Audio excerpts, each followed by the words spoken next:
Today's Q&A is a comment from a longtime nurse who had a front row seat as she watched the COVID response in horror, just like many silenced health professionals. Nothing made sense.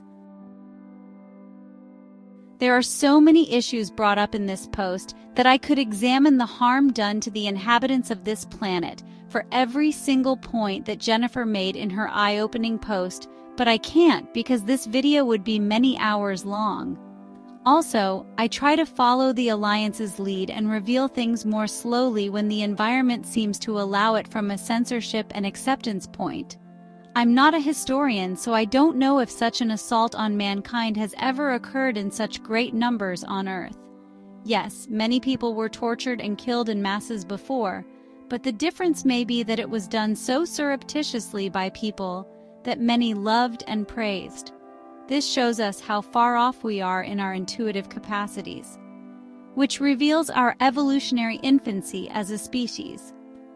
I have heard stories of terrible things related to the handling of the pandemic, and in my opinion, the deliberate culling of humans, specifically the elderly. Let's put it this way.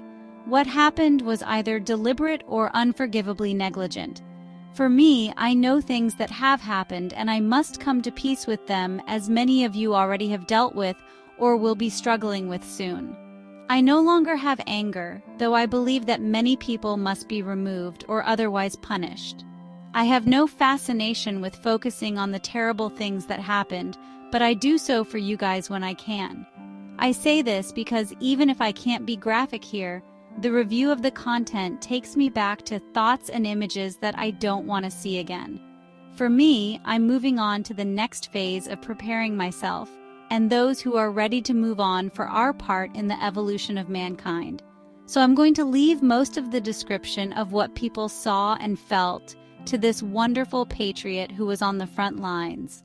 Like so many, she watched the catastrophe unfold and knew that something was wrong with what was going on from a medical standpoint.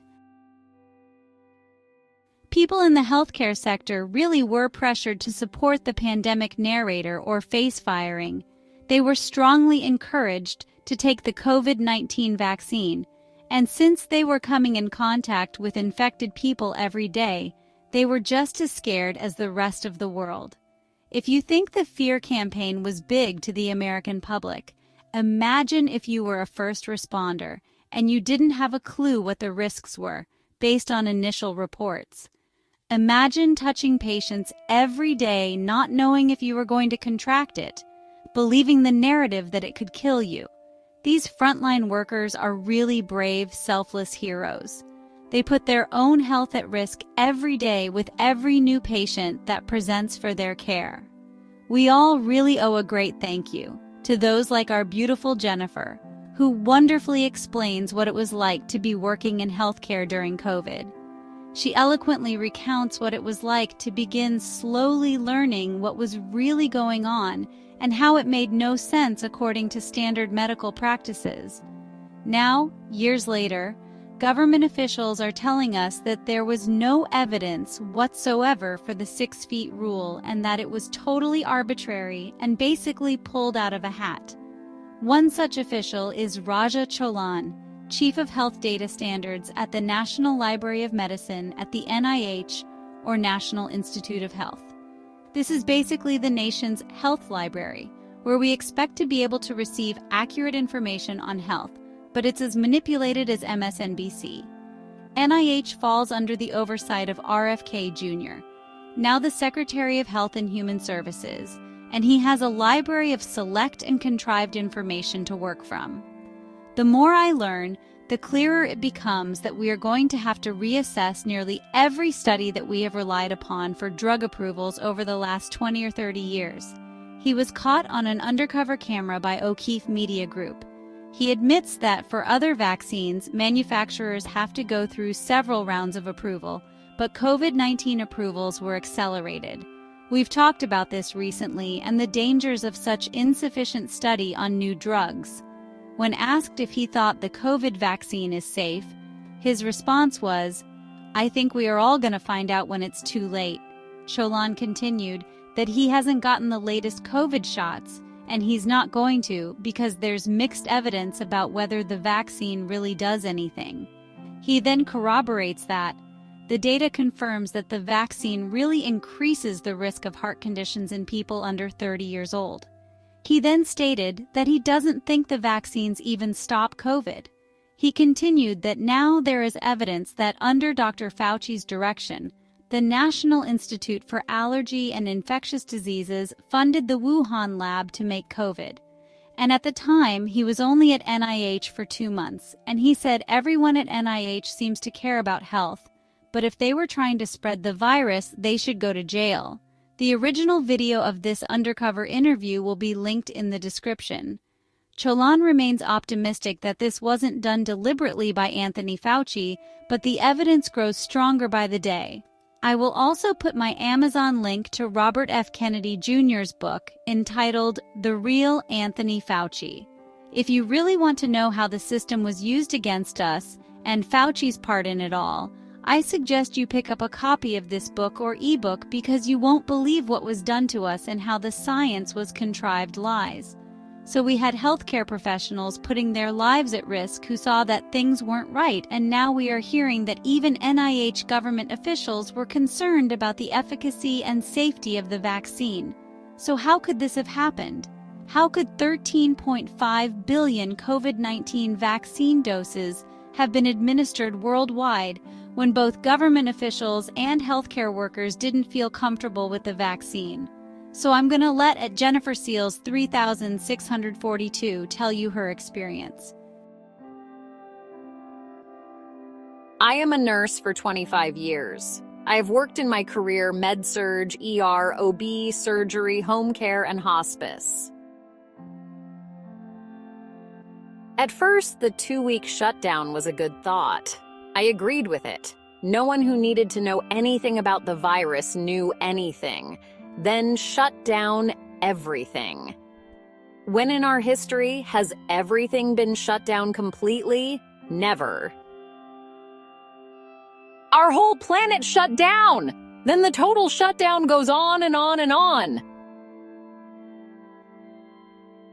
Then the total, no exceptions, mask wearing. In the medical community, we know the effectiveness of masks, what they prevent, and what they don't. But the step of what we know about mask wearing was completely ignored. Total and complete ignorance. And then treating Fauci like a god. Come on, no one questioned this? This man was everywhere. He was outright lying about masks. The medical profession knew it but refused to call BS. Then I started to hear about the government kickbacks. For every single COVID death, $17,000 was given to hospitals, nursing homes, doctor offices, funeral homes. People who died from car accidents were listed as COVID deaths. Motorcycle deaths, COVID deaths, hospice patients, COVID deaths. See the picture? This was legal fraud on our government and tax dollars. And the vaccines? No one questioned these so-called vaccines. No one wanted to know anything about the manufacture of them. I refused the vaccine, all 4 of the vaccines. I was lucky enough to get religious exemptions. I still am unvaccinated. But now, a side effect of the vaccines, I can't get any blood or blood products. Our blood supply is contaminated. No one knows what will happen to me if I get vaccinated blood. Will I have a reaction or what? And I have noticed in the last 2 years all the young or middle-aged people in the news or spotlight that are dying young at home. These people are young, seemingly in good health, but are found dead. Weird. I am thinking these people are vaccinated and they suffer from a side effect of the vaccines. The spike proteins in the blood, the weird blood clots formed on the blood, is killing these people. And how many people are sterile after the vaccines? I'm glad you are researching this. People need to be warned.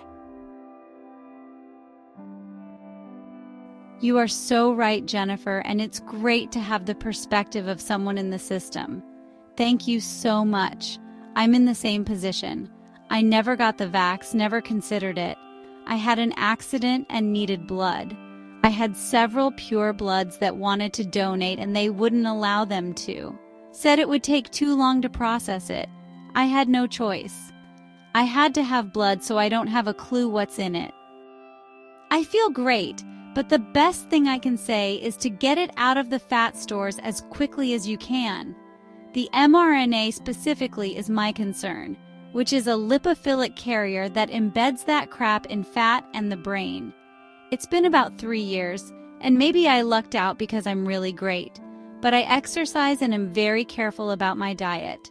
For anyone who may need blood and has the gift of time, I want to share the Pure Blood Registry with you. This is a registry for pure blood donors and recipients. I don't like that they charge a membership fee and that you have to be a member for 30 days to request pure blood, but it's an option if one has the resources. I will leave the link in the description for those who want to check it out. By the way, please remember to share this content. Also, hitting the like button and leaving comments really helps the channel fight the algorithms and are greatly appreciated, as are tips or super thanks, which are in the 3 dots under the video. Jennifer really did say it all. This is someone who cares about others, and I can't describe what it was like for healthcare professionals any better. I do want to share that a good friend gave me RFK's books. They are amazing reading. I need to get through them so I can report on them. There will also be links to Robert Kennedy's riveting books in the description. I make a small commission if anyone buys one of them, which of course goes back into the channel. I highly recommend these books. There are 3. First, The Real Anthony Fauci. He also wrote Vax-Unvax, Let the Science Speak, and The Wuhan Cover-Up and the Terrifying Bioweapons Arms Race. If you are a reader, I promise these books will educate you like few others. I thank Jennifer for her bravery, and I hope that her words can help others with the difficult decision regarding vaccination. If you are being pressured, remember that it's your body and it truly is your decision whether to inject something into your body or not. Don't be a sheep, guys. Do your homework. It could save your life.